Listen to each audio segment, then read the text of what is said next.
I am Astos, and in this video we build a rock paper scissors game using Java Swing and learn how to implement game using logic creation, create a GUI with Java Swing and handle user input.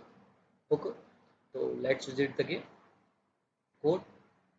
The class name is a rock paper scissors and we are using Swing AWT and the image buffered image.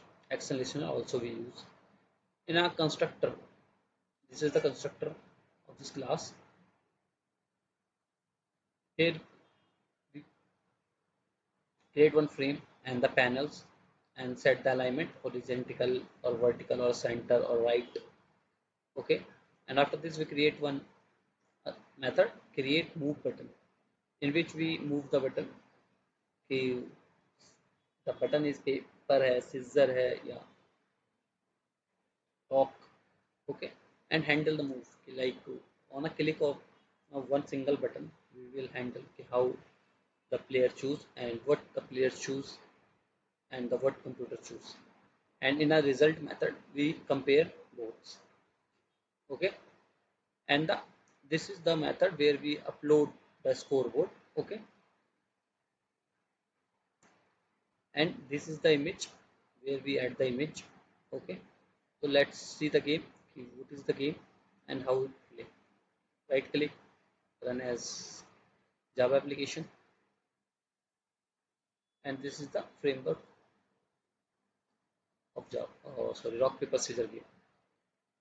Okay, there are three buttons: rock, paper, and scissors, and one need to choose at a one time. Suppose I choose the paper, I win.